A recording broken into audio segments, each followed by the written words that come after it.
over the floor to Olivia. Great, thank you so much, Kat, for the introduction. And hi, everyone. Thank you so much for coming. I'm excited to be here and to talk with all of you today. So as Kat mentioned, I'm the school garden coordinator with Waynesboro Public Schools. So a lot of what I do is taking care of courtyard garden beds with middle schoolers and lead lessons with different middle school classes surrounding the natural world and get to be outside and learn with them and teach them about all the things that I know and hear what they know as well. And I've actually been on a soil teaching train this past week. And so been talking a lot about soil and exploring the middle school's properties soil with different 6th grade science classes. So it's neat to be able to keep sharing about soil with people and also to be able to go a little bit deeper into it than I can with some middle schoolers. So today we're going to talk about what soil is and the different parts of it, why it's even important and why you should be talking about this in the first place, and then a few easy at-home tests that you can do to understand your own soil better and make any changes needed to be able to grow happy and healthy plants. Next slide, please. So I have a question for all of you to start off, and feel free to put your answer in the chat. If you want to unmute and speak, that is also okay. But what is the difference between soil and dirt? And is there even one in the first place?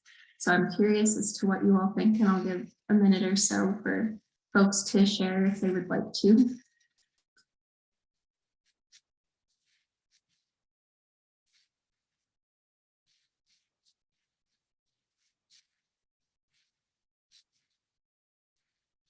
And if nobody has any ideas either, that is completely okay. Yep, absolutely, Alex. Any other thoughts?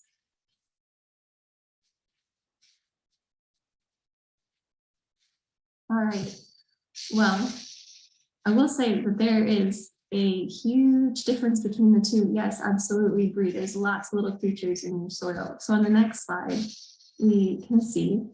So we'll start with dirt. Dirt is a bit of a broader term, definitely. It's very much a dead thing. So you can think about it as dirt is dead. Dirt really has no structure. It is made up of some of the same particles like soil is, but it just doesn't have any structure. It doesn't have the nutrients. And it really also, most importantly, doesn't have these living systems of organisms in it, which means that it won't support life and be able to grow plants.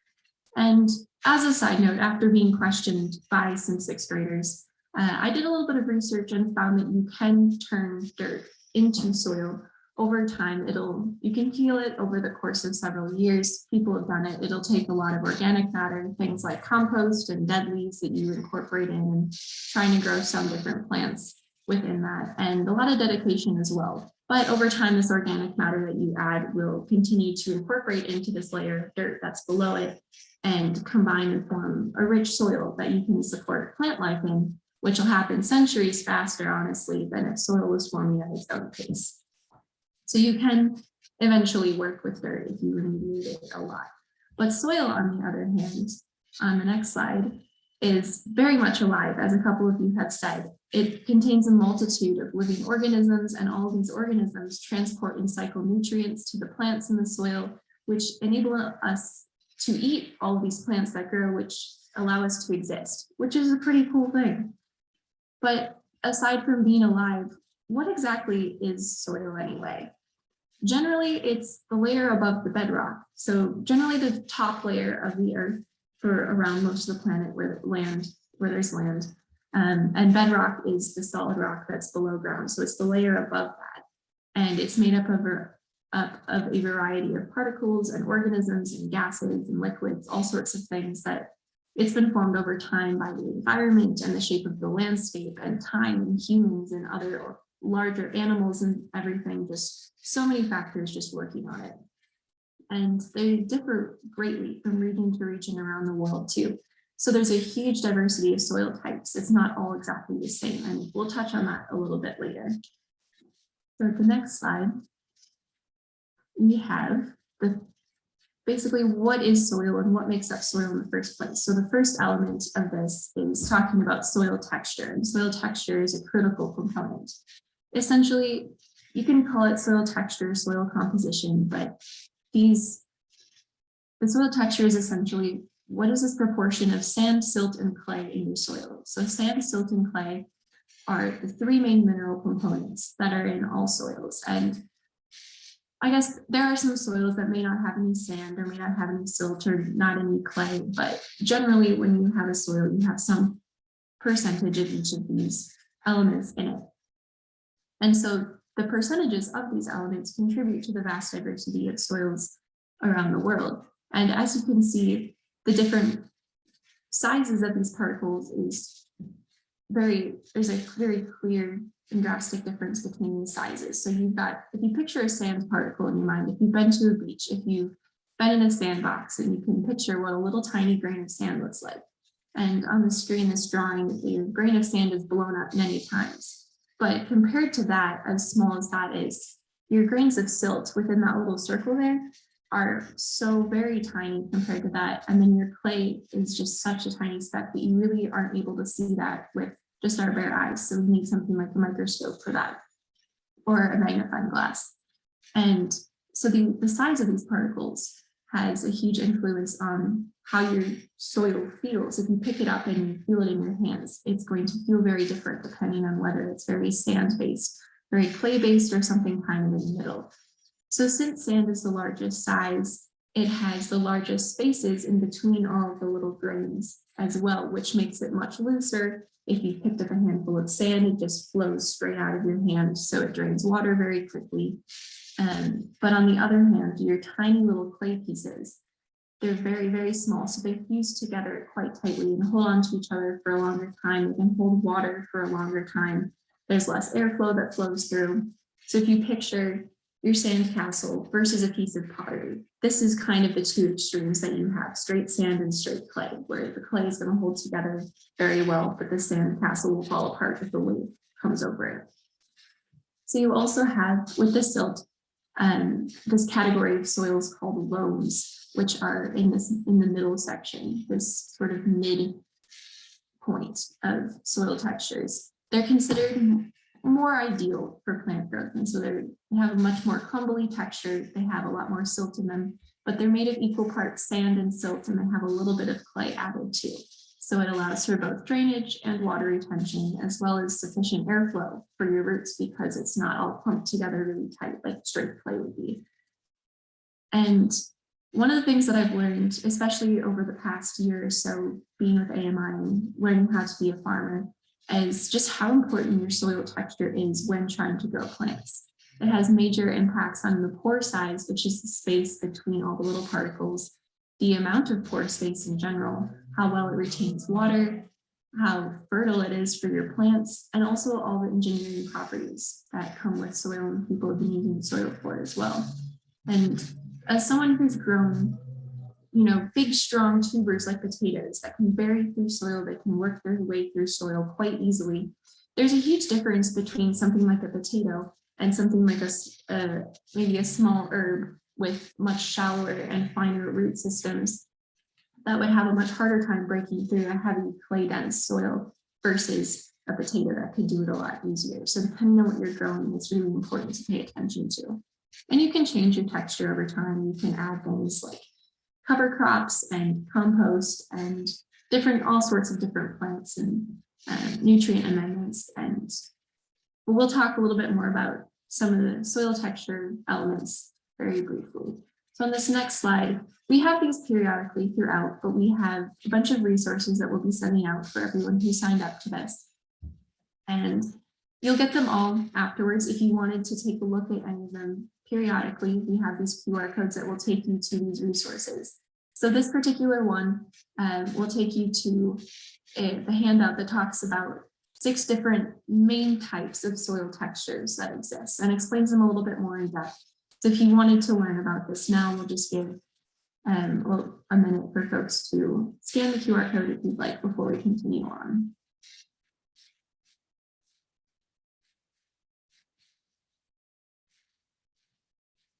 Alrighty, so having mentioned just how much variety in soil there is, I want to take a minute to have a brief overview of the diversity of soils in the world and in the United States. So on the next slide, we have a map of the global soil regions. And basically what this is you can see that there are a bunch of different colors on the map, and each one of these is a soil order. Soil has been classified by the United States Department of Agriculture into 12 main groups. There's a lot of diversity still within these, but these are generally based off of the climate that the soil is found in, as well as how old it is. And so you'll notice that on this map, there's some patterns. A lot of these types of soil are found all over the world, but things like the purple or the pink and yellow soil colors, those soil orders, those are going to be found in the tropical areas where there's a lot more moisture, a lot higher temperatures year round. And so that climate has created specific types of soil. But if you go way north to the top of the map to northern Canada, northern Russia, that is a completely different type of soil in a way where it's in an area that's completely frozen, perhaps for much of the year, and it's just a lot colder. So that sort of soil is going to be formed very differently. So basically, there are these 12 soil orders, and your soil is very much dependent on where you're from. And so we'll zoom in a little bit on the next slide and talk about some soils here in the United States, because the United States still has a huge geological and environmental diversity within that, and which has created very different soils. So we have some folks, it looks like, from all over the country. I'm from Minnesota originally, and I'm now in Virginia. And so I have the Minnesota and Virginia state soils here on this slide. And they look incredibly different from each other because they're very different climates, very different environment. Basically lots of different factors changing and forming them over time. So the soil on the right, the Virginia state soil, is called the Bungen soil. And it's kind of the classic semi-tropical or subtropical red clay soil. So as you can see on the bottom, it's very bright red. There's lots of iron that's found in there, lots of weathering. So being broken down and changed over time by the climate has produced this particular type of soil. And you can see too, it looks across, like down the entire soil profile, which is what these are called, their soil profiles. Where basically you just dig into the ground and you're looking at this vertical wall of soil. It shows all the different layers that your soil has. And it looks very smooth, like someone kind of chipped away at it, almost like a stone. So it's a lot more clay heavy. And so this clay are such fine pieces that it creates this very smooth kind of texture throughout. But on the left, we have the Leicester soil, which was formed in a much colder climate under different types of vegetation and without any mountains like we have here. And it looks to be a bit more crumbly, maybe a bit more of a loam than the Bungen soil is. And there's organic matter layers at the top of both of these soil profiles. So the gray kind of speckly bits on the soil profile on the right, and then it's a little bit browner and denser, a bit of a thicker layer for the Leicester soil. So they're just incredibly different from each other, but are still both used for farming and both used for agricultural purposes. They just have very different types or textures to them.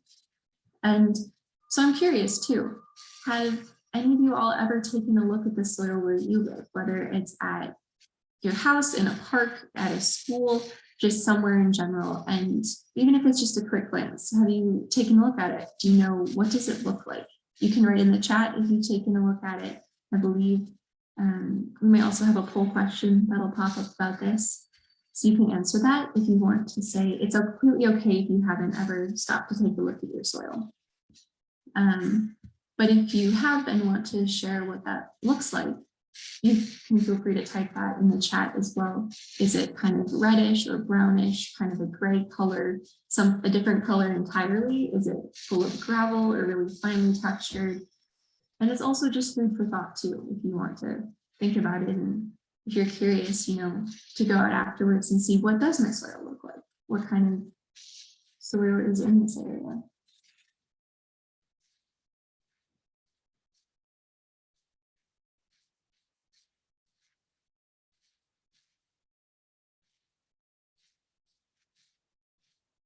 All right, so folks can keep thinking about that. It's all right if no one has an answer for that. But we'll talk next about Virginia soil, yes, absolutely. And there's, cool, it's great that so many of you have even taken the time to just look a little bit at lots of clay, lots of rocks, yes. Yeah, that's very similar with our farm as well here in Waynesboro, lots of rocks, without a doubt. And definitely a little bit more clay, but it's great that so many of you have taken the time to just take a peek at your soil and see what's there. So aside from sand, silt, and clay, what else makes up soil? There's a lot of other parts to it, but the main ones are organic matter and then just what the percentages of different things are within your soil. And soil is actually only, it's going to depend a lot on your soil, but roughly on average, soil is only about 50% solid components. So things like organic matter, and then your sand, silt, and clay.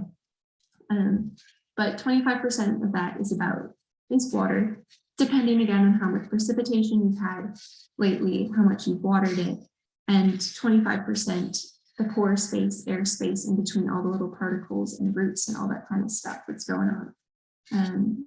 But then the other main part of this is organic matter, which again, the percentage depends greatly on where you are. Some soils, like peat bogs, are just mostly organic matter, and that's a very particular type of soil, and others have much lower percentage of organic matter in it.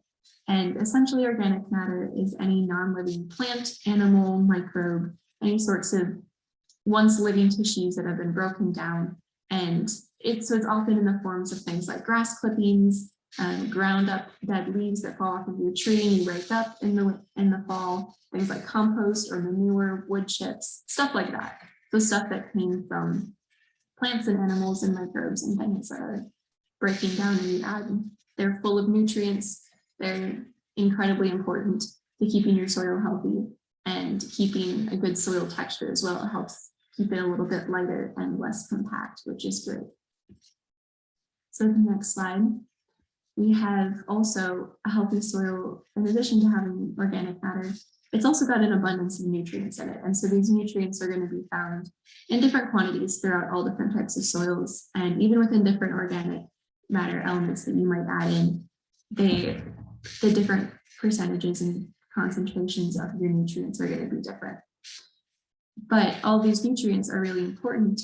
They're cycled and transported to and from and through plants by all these organisms in the soil. And there are a wide range of nutrients that a plant needs. So just like humans, there's macronutrients, there's micronutrients. We need them, so do plants, except for plants, they're a little bit different than for human food. Micronutrients, we're not really going to touch on today, but they're called micronutrients because they're needed in smaller quantities. So they're not necessarily due to their size or anything, but there's, even if needed in smaller quantities, they're still essential for plant health and functioning. But for today, we're going to focus a little bit more on these three macronutrients that are here. So macronutrients are called macro because they are needed in much larger quantities for plant growth. And there's 5 of them. They're nitrogen, phosphorus, potassium, sulfur, and calcium. But nitrogen, phosphorus, and potassium are most commonly the ones that are deficient the majority of the time for plant growth in your soils. So those are the 3 that we'll focus on for today. If you buy if you buy fertilizer from the store, it'll tell you the concentration of each of these 3 nutrients that it contains. And maybe, you can get a fertilizer that's just nitrogen based, or you can get one that's an equal balance of all 3, or much more phosphorus, just a little bit of nitrogen and potassium. So there's lots of options for that depending on what your needs are. But nitrogen, just a quick rundown of what they're all useful for. Nitrogen, it plays a huge role in the green matter of your plants. So when your plants are starting to grow and they're getting bigger, nitrogen helps grow stems and branches and leaves and all of that really important green content to help the photosynthesis and just support the plant overall. And phosphorus is responsible for a lot of the growth of the roots, so getting your plant really established and having a healthy root system so it can intake nutrients, but also for the flowers and the fruits on the plant. So when your plant starts to produce fruit, when it starts to flower, it's going to require a lot more phosphorus than it does initially when it's just green stem and leaves that it's growing. And potassium is needed all throughout this life cycle of the plant. It just helps perform all of its basic functions, keeping cell walls strong and healthy, and just so many little things that potassium is incredibly important to your plant's health. All right, so next slide, please. So we've talked about what soil is essentially, but why is it important and what is it even useful for besides being something to walk on? But first and foremost, I think most of us, and I know I do this too, I think of soil as just a medium for plant growth, which allows us to grow food and in turn then to stay alive as people. If we didn't have soil and if we didn't have healthy soil, we couldn't grow food, couldn't stay alive. And so it can help us grow food. It also just assists in growing, all the trees that are outside and bushes and grass and all that kind of stuff. Soil is also used for engineering structures. People have been using soil to make things like bricks and now cement for millennia. And so it's been used for lots of building materials. That certain types of soil people prefer over others, but soil has been used for that. It also filters particles and chemicals out of the water. So it's providing this really essential service to watersheds, which are, bodies of water and all of the land and area surrounding that feeds into these bodies of water, all the living beings that are there. So humans and animals and plants and everything, soil can help filter out any sort of toxins and chemicals and stuff that get in there. And so you can have cleaner water that flows out back into the environment and can be used again by all sorts of folks and animals and plants. And soil also, as people are talking about more and more lately, is a carbon sink. It's a huge carbon sink. So it absorbs and stores carbon from the atmosphere, and it actually stores more carbon in the atmosphere and all of the above ground plant matter combined. So it's this incredibly powerful force to tackle some of these larger issues of climate change, one of them being global warming, because having healthy soils enables more carbon to be stored within them, which then also enables us to, again, to be able to eat. The health of the soil is very much tied with the health of communities and being able to sustain groups of people for long periods of time. But also keeping plants in the ground helps to reduce erosion, so your soil stays in the same place and you can continue to use it and it doesn't blow off and go into a river or the next farm over or wherever. But also, soil is home, as we've talked about, to billions of organisms. But how many exactly? There's so many that we can't even see. But did you know that there's just a single tablespoon of soil, so something you might eat soup or cereal with, that amount of soil, there's 50 billion microbes. So this is many times the number of people who even live on planet Earth, which is incredible. It's crazy, but it's just so cool. There's so many living things in soil, and it's so important to take care of them and to be sure that they can keep living so that all of their functions can still happen and we can still have a healthy soil and plants on Earth. We have another QR code, I believe, here as well. And I also want to pause for questions. This QR code will take you to one of the handouts that talks a little bit more about soil components more in detail.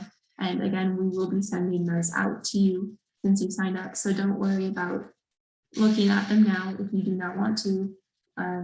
We will still get those to you later. But before I go forward and talk about some soil tests that you can do at home, does anyone have any questions on some of the soil basics?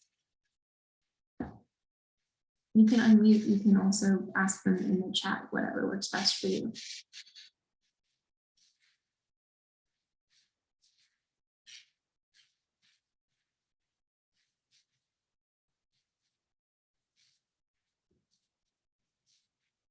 And having no questions is also a-okay.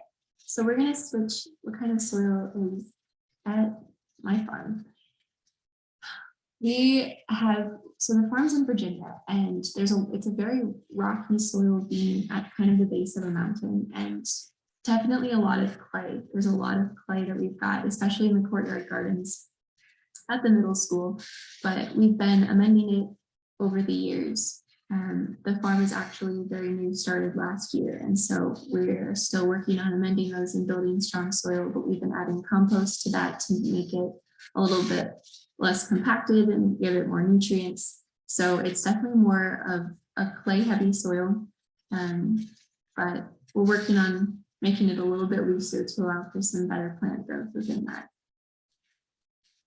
So we'll switch gears now and talk about some easy soil tests that you can do on whatever soil is new to you to determine soil texture, pH, and drainage capabilities.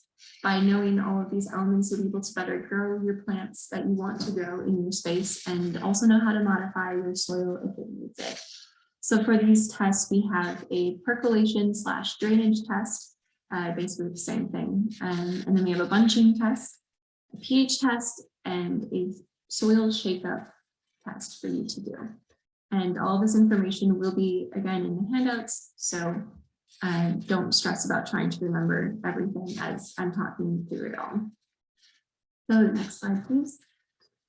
The first couple that we're going to talk about are the percolation, also known as the drainage test, and your bunch and squeeze test. And for this, the bunch and squeeze test is one of the simplest things that you can do. It's very quick, very easy. Essentially for this, you're just going to, it's pretty self-explanatory. You just want to find a chunk of soil that you're interested in knowing more about and take a handful of soil. If you need to dig it up with the trowel instead of grabbing it with your hand, go for it. That's a-okay. And essentially you're just going to squeeze the soil in your hands and attempt to make a ball out of it. So if it's kind of sticky and holds its shape fairly well, there's a good chance that it's got a higher proportion of clay in it because it's able to stay together very well. If on the other hand, it really doesn't form a ball and is also lighter in color, because depending on the moisture level, it could just be incredibly dry soil, and which is not going to stay together well. So if that's the case, you can add a little bit of water to it. But if it doesn't stay together and is lighter in color, there's a good chance it'll be a higher proportion of sand. And if it forms a ball but kind of crumbles apart when you add pressure to it, it's most likely more of a loam or a silt-based soil and is usually a little bit darker in color as well. So next slide, please. We are going to talk more about how to do this percolation and drainage test just to understand how well your soil drains and how that can impact your plant health. Next slide. For this, the equipment that you're going to need is a shovel or a trowel. You're going to need to dig a hole somewhere. So also having the space that you're okay digging a hole, you can always fill it back in later. You'll need some water and a way to get the water into your hole. So if that's a watering hose, great, that works well. If you have a watering can or a jar, whatever works best for you. And also a ruler, measuring tape, yardstick, something that you can use to measure the water level with. For this, it's also fairly straightforward, though it will take definitely longer than bunching a bit of soil in your hands. It will take you several hours. How long exactly depends on the type of soil that you have.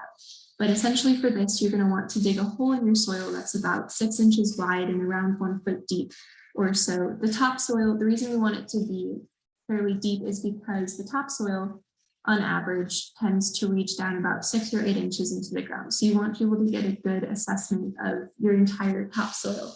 And you may have topsoil that's deeper than that, deeper than 8 inches, and maybe shallower than 6 inches, but just dig a deep enough hole just to be safe, essentially. So you'll fill your hole with water, let it sit and completely drain out. And that's just the part where you have to wait. It will most likely take several hours. If there's a possibility it could take overnight, but you just want your soil to be saturated so that your results are a lot more accurate. You don't have really dry soil that your water is then absorbing into. So once your soil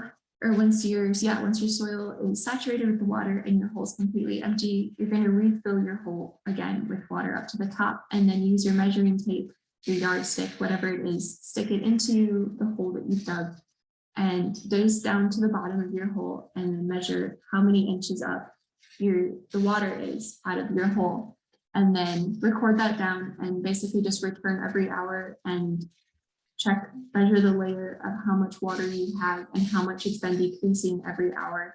And so the speed of the drainage will let you know about the drainage qualities of your soil. we have a QR code again for you on the next slide. And this is linked to the handout that talks about this particular test and how to understand, if it takes X number of hours for if my water is draining X number of inches per hour, this is how well drained my soil is, and then some ideas for how you can amend it if you want it to be different. So the next test that we will be going over is a very basic test to see if your soil is acidic, alkaline, also known as basic, or neutral. You definitely are not going to need all the protective gear like the lady in the photo. It's going to be a lot more simple and something you can just do in your kitchen really quick. So next slide, we have some materials that you're going to need for this. You'll need, again, either your hands or a trowel, something to dig up a bit of soil. You'll need probably about a cup of soil for this, so not excessive quantities. You'll need some water. Filtered or distilled is great. If all you have access to is tap, then it most likely will also work as long as your tap water isn't too contaminated with anything. And then a large bowl or container in which to mix some of these elements together. You are also going to need baking soda and some white distilled vinegar to test whether your soil is acidic or basic. Okay, so next slide. This is also pretty straightforward to do. You're going to need about a cup of soil or so, which you'll split into two groups. And so for the test to see if your soil is alkaline or basic, what you'll do is you'll put some soil into your bowl and be sure your bowl is dry, and then add in about a half cup, depending on how much, about equal parts soil to vinegar, depending on how much you put in. But if your soil fizzes when the vinegar is added to it, then you have basic soil, which is going to be a pH of larger than 7. So a pH of 7 is considered neutral. And your pH, if you have alkaline soil, is most likely going to be around 8 or 9 or so. And to test for acidity, so similar procedure, use either a different bowl or clean your first bowl out and just reuse that, which is also fine. But add again about equal parts of soil and baking soda along this time with some water to it. So those three, water, soil, and baking soda, put those together in your bowl. And if it fizzes and reacts to that, then your soil is acidic, which is probably going to be a pH of lower than 7, so probably around 5 or 6. And if there was no reaction to either one of these elements being added, your soil is probably pretty neutral. There are plants that prefer to grow in different pH soils, like blueberries prefer a more acidic soil, and a lot of plants do prefer a neutral pH. So just understanding what you want to grow and what soil works best for the plants that you want to grow. You can also change this. The pH of your soil is something that you can definitely change. So depending on what you want to grow, you have flexibility with that. We have another QR code for you on the next slide. Yep, a half cup of vinegar is fine if you've got, so it's about, again, like a 1-to-1 ratio of soil plus the vinegar or baking soda that you're adding. So if you have a couple tablespoons of soil, then you can just put in a couple tablespoons of vinegar. But if you have a half cup of soil, then closer to a half cup of vinegar is most likely what will work best for you. So again, this will take you to a handout with more information on the pH test that you can do. And again, this will all be sent out to you later if you don't want to have to worry about that now. So the last test that we have for you is called a soil shakeup or a mason jar soil test. It's very quick and easy to do. I've been doing it with some 6th graders who've really gotten a kick out of it. And it's quite fun. This one is going to help you understand the proportion of sand, silt, and clay in your soil samples, just to see what is it actually made out of. So next slide, we have a couple materials that you'll need. You'll need some sort of clear container for this. The mason jar works great. I did one myself and have an old pickle jar, just something you can use a clear plastic container as well, just something that's taller than it, more tall than it is wide. And you want it to be clear so that you can see the layers of soil within that. You'll also need a bit of dish soap. You can use a powdered dish detergent. You can use liquid dish soap. The dish soap is also completely optional. With the sixth graders, we didn't use it, but essentially people add dish soap as a way to help separate the particles out from the water. So it is an option if you prefer, if you want to do that. You are also going to need, again, your trowel or your hands, just some way to dig up a little bit of soil and some water. Tap water works great as long as your water isn't really contaminated or gross or full of, tadpoles, or if you get it out of the creek and it's full of algae and things. Just as long as it's regular, clear water, it'll be great. So for this test, you're going to basically want to dig a hole about 6 inches. Again, you want to get a good sample of the topsoil. So not just what's on the very surface, but digging down a little bit to understand better where your plant's roots are going to be. You'll need to put only about a third to a half, fill your jar only about a third to a half of the way full. So you don't need excessive amounts of soil. You need enough space to add water to it, to shake it all up. So about what I've got in this is a picture of the jar that I have right next to me. And basically you'll add your soil in, add about a teaspoon or so of your soap if you want to use that. Again, the amount will kind of depend. If you have a larger jar, you will probably need a teaspoon, maybe a teaspoon and a half. But if you're using maybe just a small pint jar, then you won't need all that much soap. And add your soap, fill the rest of the way up with water, and shake it really well just to get all of the particles separated and everything mixed together. So about 30 seconds to a minute or so, or however long suits your fancy, I guess. And then just set it down, leave it be for a day or two. Don't touch it, you can look at it, but just let it sit and settle. So over time, all the particles are going to settle out. The really heavy ones, like if there's any pieces of gravel or bigger pieces of sand, just sand in general, that's going to settle down to the bottom of your jar first and make the first layer on the bottom. And then as the particle sizes get smaller, they're going to take a little bit longer to settle out of the water and into a layer. You'll have silt that'll settle down next, because silt is the middle-sized piece out of the soil particles, and then that'll settle out typically within a few hours. And the clay is going to take the longest, and so that'll stay in your water the longest. That'll take a day or two for it to become more filtered out and to actually create a layer in your jar. So check back after 24 hours, after 48 hours if you want to keep it going, and just sort of see what is it looking like. You'll have, there's organic matter in your soil that'll either float right at the surface. You can see a little bit of that happening in this jar in the picture, and there's also some that's sunk down to the top of the clay layer in this jar.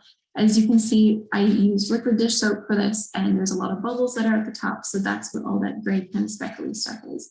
If you use dish soap, there's a good chance you're going to get bubbles when you shake it out. But I don't think that'll impact your results in a way. Anyway, but basically being able to see all these layers in your jar is just going to give you a good idea as to the soil texture that you have. And if you want to be mathematical about it and really figure it out, you can measure how tall is the total layer of all of the soil particles that I have. You can measure the individual layers as well. And then to find the percentage of, to say, okay, what percent of clay is in my soil, or what percent of my soil is clay. You can take the size of the clay layer divided by the total and multiply by 100. That's your percent of clay in your soil. So you can also figure that out and determine that way. And the soil test that I have here looks like it's a lot of smaller pieces. So there's more clay, or excuse me, there's a lot more silt in the soil. Then not as many larger sand particles, but there's some organic matter floating up in here, as well as a little bit on the surface, and definitely a layer of clay in here as well. Next slide, please. And also we have a QR code for this too, if you would like to get this particular handout right now, and we will also be sending them out later. I also want to pause again and ask if there are any questions that people have about any of these tests.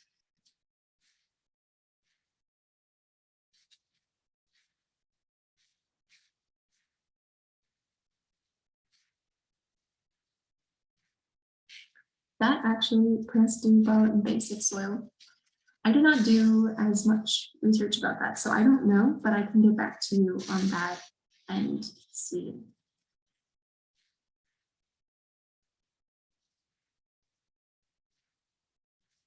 Are there any other questions that folks might have at the moment?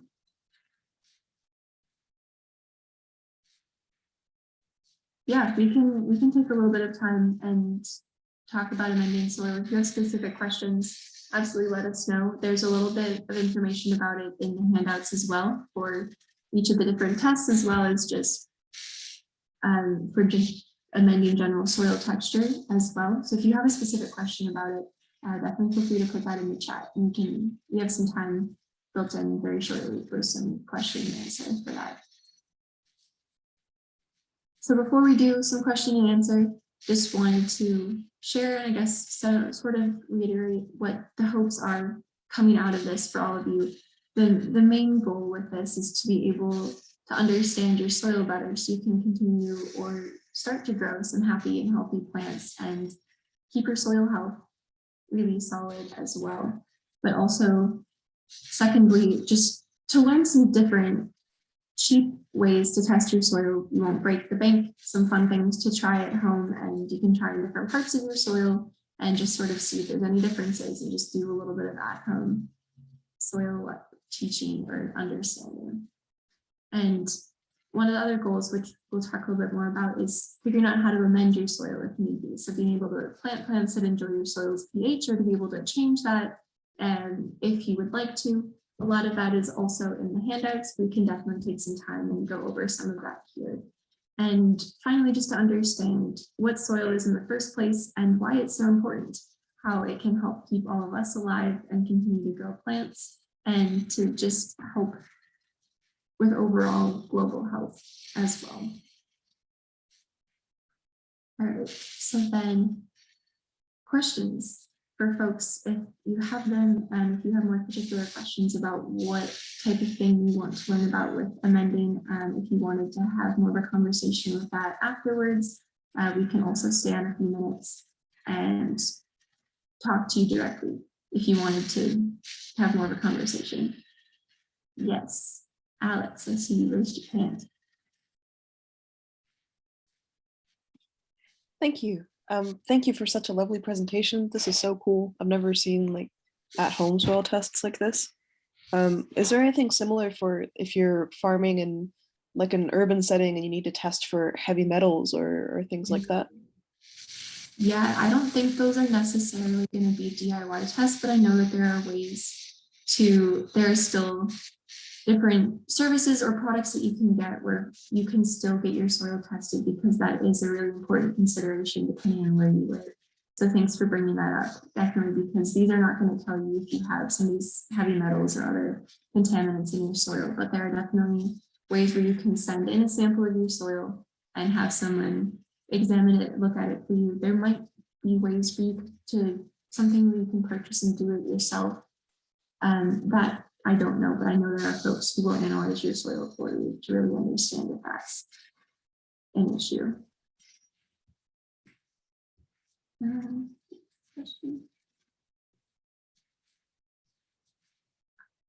Oh, that's a good question. Particularly wonderful to amend clay soil. Compost is great, adding organic matter to kind of break it up. I don't know too much about the creation of cement, so it's very well that this could create cement if you add a bunch of sand to it,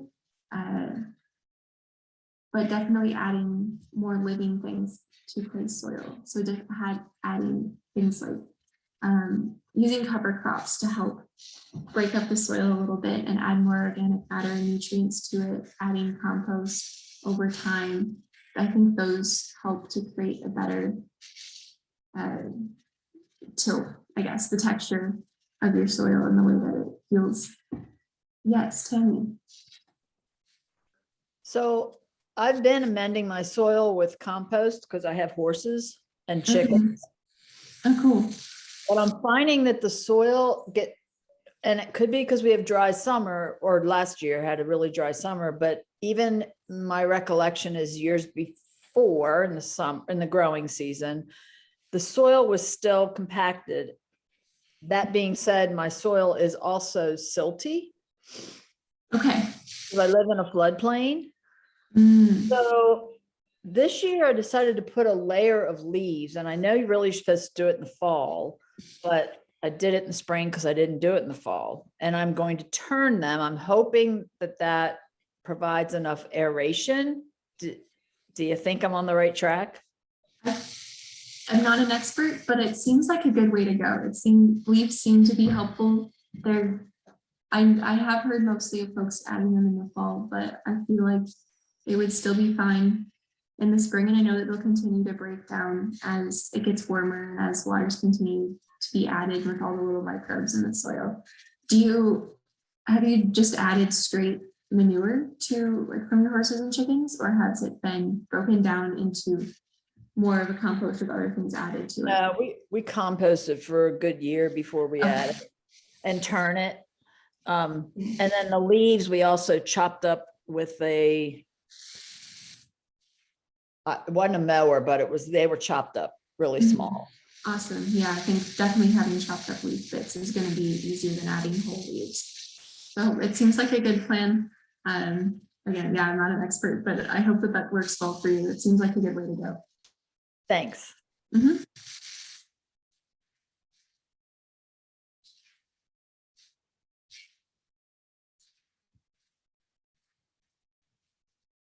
Are there any other questions from folks at the moment?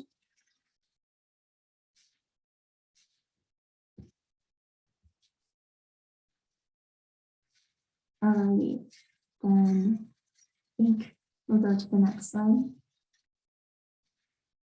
And just want to say thank you all so much for coming. I really appreciate you taking this time out of your day to come and listen and learn with me.